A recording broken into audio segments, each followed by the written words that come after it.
5th wedding anniversary. My husband and his secretary were having an affair in the office.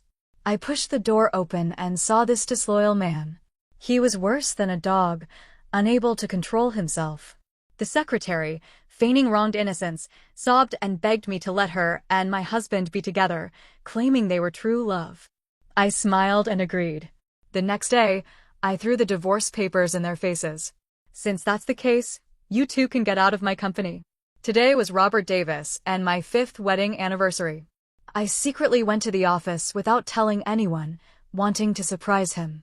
As I held the carefully prepared gift and the roses, standing at the office door, I heard his secretary's sugary voice from inside. "When are you going to get divorced? I don't need anything, but the baby boy I'm carrying is getting impatient." A son. Robert Davis had a son. I felt a boom in my head, as if it had been blown up, leaving me completely blank. Robert Davis was cheating. The man who had held me tenderly just yesterday, sweetly planning how to celebrate our anniversary today, had already been with another woman. The vibrant red roses in my hand were now exceptionally jarring. To help Robert Davis, I took him to various business events and helped him fend off all sorts of business competition. To maintain Robert Davis's pride, I said I wanted to be a stay-at-home wife and handed the company over to Robert Davis to manage. During a medical checkup after we were married, I unexpectedly learned that Robert Davis had infertility. I chose to hide it. For him, I lied and said I didn't want kids.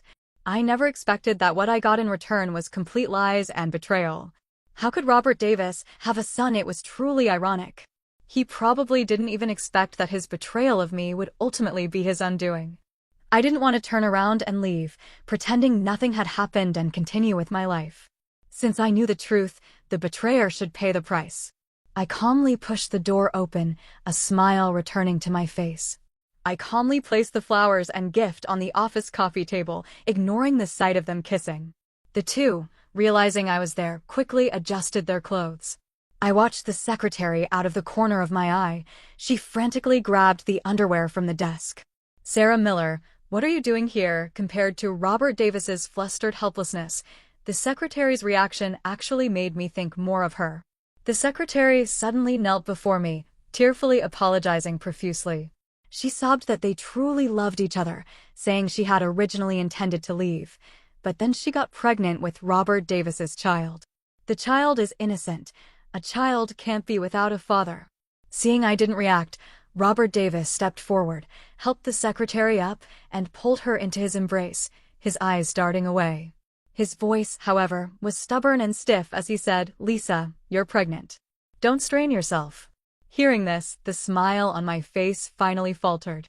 These two were having an affair in the company I built from the ground up, yet they were openly being affectionate in front of me. I couldn't be bothered to argue with them. I had thought I'd found a considerate husband to spend my life with.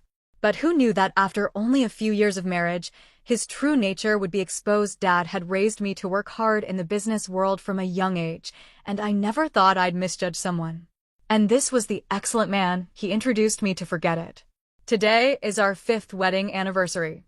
I don't want to waste my time on you two. Lisa, since you're pregnant, just focus on your pregnancy. With that, I calmly left. When I first went on a blind date with Robert Davis, I sensed his subtle indifference. I asked Robert Davis about his feelings, if he truly liked me. The next day, Robert Davis launched into intense romantic pursuit mode. After we got married, everything else was quite harmonious, aside from not having children. When we were first married, we were a loving model couple. In recent years, Robert Davis had been particularly preoccupied with company business, often leaving early and coming home late. After Dad passed away, Robert Davis traveled even more frequently. I never expected that this anniversary would make me see this man for who he really was. It would be a lie to say I wasn't hurt, but this bit of sadness wouldn't defeat me. Did he think he could just walk all over me after Dad passed away? Pulling myself together, I contacted my best friend Emily Carter, a lawyer who runs her own firm. What? That jerk Robert Davis. He dared to have an affair and even got another woman pregnant. Emily Carter's voice blasted through the phone as if it had exploded next to my ear.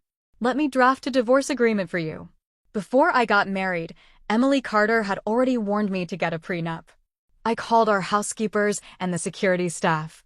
Speaking of why we have security staff at home, Robert Davis didn't know that besides the current company, my family also owned two security companies. Aside from handling regular company security work and escorting jewelry and gowns, their main purpose was to protect our family's safety during critical moments.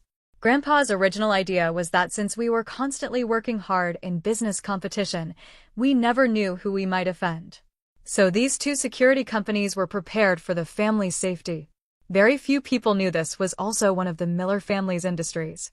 After the security staff and housekeepers finished packing Robert Davis's meager clothes, Emily Carter's drafted divorce agreement arrived, along with Robert Davis. Two security staff members stood behind me. What is the meaning of this? The confusion in Robert Davis's eyes was something I had never seen before. The divorce agreement has been sent to your phone. If there are no issues, I'll sign it and mail it to you. Robert Davis froze after reading the divorce agreement. You're kicking me out on what grounds? I couldn't help but laugh out loud. On what grounds? On the grounds that you cheated. On the grounds that everything you ate, used, and spent was my money. I even paid your mistress's salary. After saying that, I even felt that making him leave with nothing was too easy on him. He should compensate me for emotional distress. Robert Davis's face was grim, his clenched fists betraying his anger. All these years, I've been running the company. I haven't gotten anything. Don't even think about. He didn't finish his sentence. Robert Davis's phone rang. Robert Davis answered it with a gentle hello and turned to leave. I gestured to the security staff to throw Robert Davis's luggage into the hallway on his way out. Then I deleted Robert Davis's fingerprints and all passwords from the fingerprint lock. For years, I had taken Robert Davis to various events, gradually supporting his management of the company. I helped him climb step by step to his current position. After handing the company over to him, I became a stay-at-home wife. Yet, he betrayed me, ignoring Robert Davis's roars from outside the door. After sending a message to Robert Davis, I put on my headphones and went into the bedroom to sleep. Outside the door, Robert Davis looked at the message on his phone. This house is my personal property, notarized before we married. Damage anything and I'll call the police and sue you for willful destruction of property. Robert Davis replied, "You won't regret this." Then there was silence outside the door. I really don't know where he got that confidence. Could he still not see who should really be regretting this? Just as I was about to sleep, my phone buzzed with a barrage of messages, waking me up. Colleagues were asking in the group chat why the company boss had changed his profile picture and name. What's going on? Is the company being acquired by someone else? Looks like your new hires, someone replied. This person is the boss's wife, and the former boss. The next day, before my divorce agreement was even printed, I received a lawyer's letter from Robert Davis. He was going to sue for divorce. That scoundrel. He shamelessly wanted to split marital assets and even demanded I back pay him $10 million for the years he worked at my company. I hired a private investigator to gather evidence. Robert Davis knew I wouldn't risk the company's reputation, so he was sure I wouldn't expose his scandals. But in court, this would all be favorable evidence. Besides the evidence of their affair, the private investigator brought back a pleasant surprise. Robert Davis had secretly opened a privately run company after we were married. No wonder the company's performance had been declining. It was all going into his own company. Did Robert Davis think I wouldn't check his assets, or did he think I wouldn't discover his scheme? He even registered the company directly under his own name. Looking through the thick materials, my lips couldn't help but curve into a smile by the end. Early the next morning, escorted by security staff, I sat at the head of the company conference room table. As soon as I received the lawyer's letter yesterday, I convened the company's board members. Once everyone was present, under Robert Davis's furious gaze, I began today's board meeting. As the company's majority shareholder, the sole purpose of today's board meeting was to fire Robert Davis. Ladies and gentlemen, the company's previous performance and profits are clear for everyone to see. In the past 2 years, with no changes in personnel, the net profit has plummeted by $200 million. I paused here, looking at Robert Davis. His expression was so rich, it made me want to halt the meeting just to take a picture of him, trying to act calm. Did he think his little schemes could fool anyone? They were just tolerating it out of respect for me? I believe you all know the reasons better than I do, but just in case anyone is unaware, please examine the materials I have here. Robert Davis stared in disbelief at the thin sheets of paper listing all the evidence that he had signed the original company's clients and orders to another company. The last page even indicated that this company belonged to Robert Davis personally. The board members in the conference room were all shrewd business people. How could they not know something that I could easily discover? They just hadn't exposed him out of respect for my deceased father. As the company's majority shareholder, since Robert Davis has caused such significant losses to the company, I propose terminating the employment relationship between the company and Robert Davis. Now, please vote by show of hands, board members. The proposal passed unanimously, accompanied by various admiring glances. Robert Davis, please pack your things as soon as possible and be careful not to take anything belonging to the company by mistake. He slumped back against the chair back, as if he hadn't heard a word I said. Oh, and you're fired too, Lisa Adams. I didn't even want to spare Lisa Adams a glance. On what grounds, what right do you have to fire me? I'm pregnant. You can't fire me. I never expected this unmarried young woman, Lisa Adams, to admit she was pregnant in front of so many people. Everyone understood the reason for today's events and looked at Robert Davis with a touch of disdain. Robert Davis glanced at me too, then got up and left without saying a single word the entire time. I motioned for Michael Thompson, the new secretary, to follow Robert Davis. I looked indifferently at Lisa Adams. You're right, I can't just fire you because you're pregnant. But since you're pregnant, you can't continue as a secretary either. Take your resignation letter and report to HR. Find a different position. A mistress still thinks she can rub it in my face every day. Lisa Adams put on her wronged look again. I laughed out loud. Did Lisa Adams really think anyone in the conference room would help her? Lisa Adams might be good-looking, but a pregnant mistress who confronts the wife men would run the other way. Lisa Adams saw that not a single person in the conference room even gave her a look. She turned and ran out, chasing after Robert Davis. While everything today felt cathartic, I didn't feel particularly happy. After all, what I wanted was for these two people to completely disappear from my life. As soon as I reached the office, I saw Lisa Adams crying in Robert Davis's arms. I fell silent. How did this woman only know how to cry? Was she SpongeBob in a past life? Robert Davis's dejection from the conference room was now completely gone. Seeing me enter, he said furiously, cheating was wrong, but Lisa Adams is my lifesaver. And now she's pregnant. You're making her resign. How do you expect people to look at her? I truly look down on you. Hearing Robert Davis's words, I was truly so angry I started laughing. How could such a shameless statement come out of that idiot's mouth in my company? I can fire her if I want to. Do I need a reason? I stood with my arms crossed. Anyway, I had security staff by my side now. I really wanted to beat that pair of scoundrels out of the company. Sarah Miller. Robert Davis gritted his teeth, squeezing my name out from between them. Seeing Robert Davis's expression, I couldn't help but laugh out loud again. I raised a hand to lightly cover my mouth, then turned to the newly promoted secretary and said, Michael Thompson, replace everything in this office. I find it dirty. Please hire professionals to disinfect the entire place, inside and out. There might be some nasty viruses. Robert Davis's face was ashen. He grabbed Lisa Adams, whose face was flushed, and turned to leave. After they left, I had the security staff copy the office surveillance video and transfer it to my phone. Robert Davis never knew there was a hidden camera in the office. These cameras in the office were installed back then just in case. I pulled out my phone and called Emily Carter. Emily, about the divorce. Before I could finish, Emily Carter cut me off. I saw the documents you sent me. The possibility of rejecting Robert Davis's demand for splitting marital assets is small. But you can also request to split his privately run company. Emily Carter's words gave me an idea. What if I refuse to get divorced? Emily Carter said in disbelief. Refuse to get divorced? Sarah Miller, don't tell me you're getting soft and forgiving that scumbag. Forgive Robert Davis? How could I? What are you thinking? Does Robert Davis deserve my forgiveness? Isn't Robert Davis planning to take my money and live happily ever after with his mistress? Let them dream. Emily Carter listened to me and said, well then, when the hearing starts, I'll argue against the divorce. The courts don't easily grant divorces these days, aiming to control the divorce rate. Not long after, I met these two again in court. Robert Davis's affair spread online and became public knowledge. His former clients terminated their contracts one after another. Robert Davis and Lisa Adams tried to find new jobs to support his company, but they ran into walls everywhere.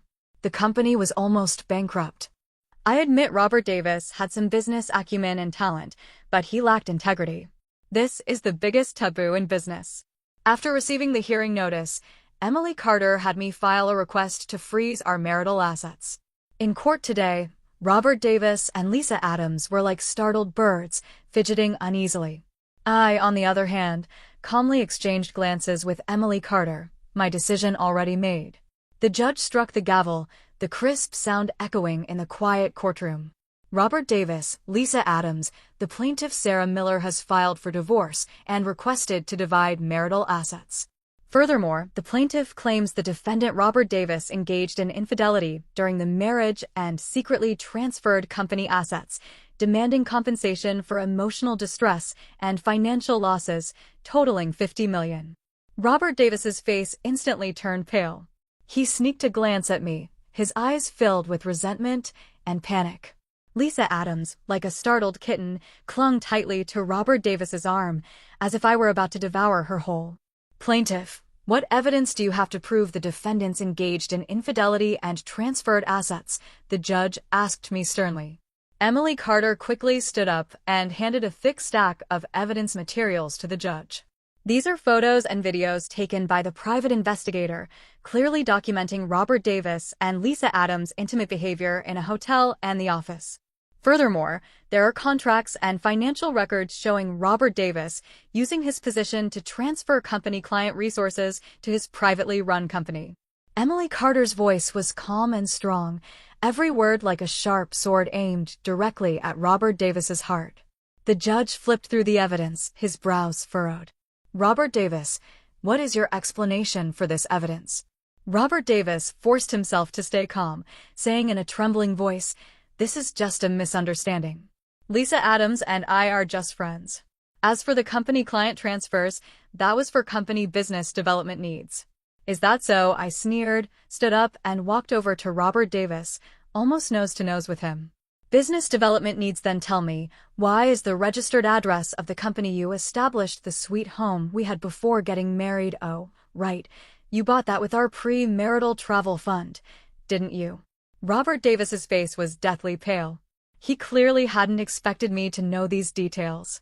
The atmosphere in the courtroom became incredibly tense. "Your Honor, I have a piece of special evidence here." I turned and took a USB drive from Emily Carter, handing it to the judge. "This is the surveillance video from Robert Davis's office, recording the conversation where he and Lisa Adams planned how to divide my company's assets. Please take a look." The judge nodded, signaling the clerk to play the video. As the video played, Robert Davis and Lisa Adams' conversation filled the courtroom. "Lisa, after Sarah Miller and I get divorced, I'll give you a proper status and we'll live together." Robert Davis's voice was full of deceit. "Robert, you can't lie to me. I'm already pregnant with your child." Lisa Adams' voice was sweet and syrupy, with a hint of a sob.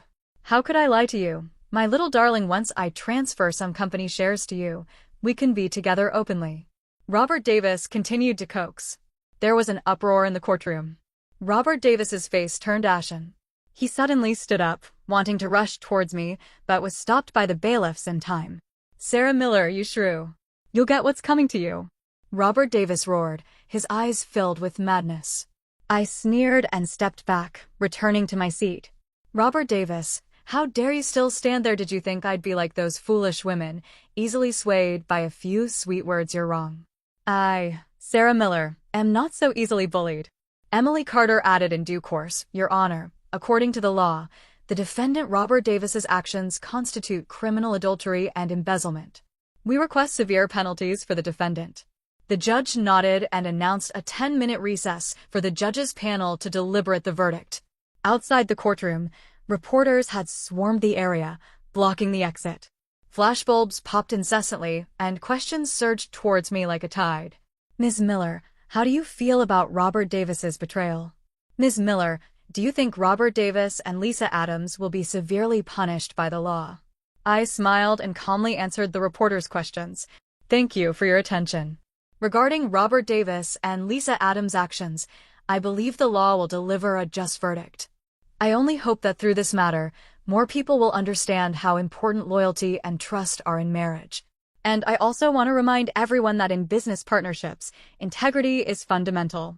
Emily Carter stood beside me, occasionally shielding me from overly enthusiastic reporters. Just then, my phone vibrated. I checked and saw it was Dad's number. Sweetheart, how did the hearing go today? Dad's voice was full of concern. Dad, the hearing went smoothly.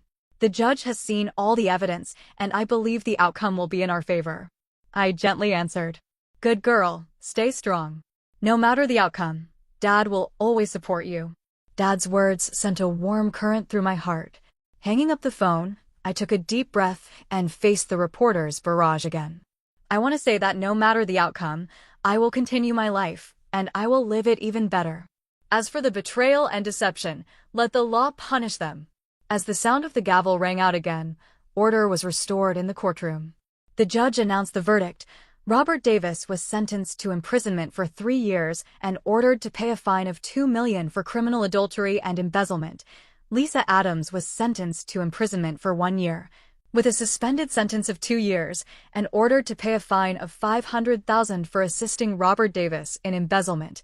Additionally, Robert Davis must return all transferred company assets within 30 days of the judgment taking effect and pay Sarah Miller compensation for emotional distress and financial losses totaling $50 million. Hearing the verdict, Robert Davis was struck as if by lightning, slumping onto the chair. Lisa Adams burst into tears, collapsing onto the floor. I looked at Robert Davis's pathetic state, feeling no pity. The man I had once deeply loved had fallen to this, all due to his own actions. Walking out of the courtroom, the sunlight felt warm on my skin. Emily Carter walked beside me, her face beaming with joy. Sarah, you were amazing today. Robert Davis finally got the punishment he deserved. I smiled, but felt a hollowness inside. Although Robert Davis was punished by the law, the years he had hurt me couldn't be easily erased. Come on, let's celebrate. Emily Carter pulled my hand, walking towards a street-side coffee shop. Sitting in the coffee shop, I watched the bustling crowd outside the window, my heart gradually calming. Life had to continue, and I, Sarah Miller, would embrace a new beginning with full courage and strength.